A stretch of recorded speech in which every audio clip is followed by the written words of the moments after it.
সাইয়েদনা আদম বললেন, এরা কারা? আল্লাহ বললেন, তোমার বংশধর। সাইয়েদনা আদম বললেন, আল্লাহ, ওই যে একটা রূহ দেখা যায়, এটার নাম কি? এটা তোমার ছেলে দাউদ, সে দুনিয়াতে নবী হয়ে আসবে। সাইয়েদনা আদম বললেন, মাবুদ, আমার ছেলে দাউদের কত বছর হায়াত আপনি দিয়েছেন? আল্লাহ বললেন, মাত্র 40 বছর। সাইয়েদনা আদম বললেন, মাবুদ, এত ফুটফুটে সুন্দর আমার ছেলে দাউদ, মাত্র 40 বছর দিলেন কেন? আল্লাহ, আপনি বাড়ায় দেন, আল্লাহকে বাড়ানো যাবে না, লেখা হয়ে গেছে। সাইয়েদনা আদম বললেন, আমার 1000 বছর থেকে 60 বছর আমি আমার ছেলেরে দিয়ে দিলাম। আর আদম আলাইহিস সালাম পেয়েছিলেন 1000 বছর, 60 কমে গেলে রইল কত? 940 বছর পৃথিবীতে থাকার পরে মালাকুল মাউত চলে এসেছে, এসে বলল, জিইতু আন আকবাদা রূহাক, রূহ কবজ করতে আসছি।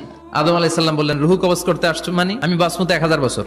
মালাকুল মাউত বললেন, না না, ওই যে আগের কথা স্মরণ করেন, আপনি 60 বছর দিয়া দিয়েছিলেন। কয়, না, আমি দেই নাই। মালাকুল মাউত বলে, আল্লাহ, ঘটনা দেখেন, দিয়া কয় দেই নাই। আল্লাহ কয়, থাক, কথা কইস না, আয়া পর। ভুলে গেছেন উনি। সেদিন থেকে আল কিতাব ওয়া শুহুদ, মানে লিখে রাখার সিস্টেম আর সাক্ষীর সিস্টেম চালু হয়েছে।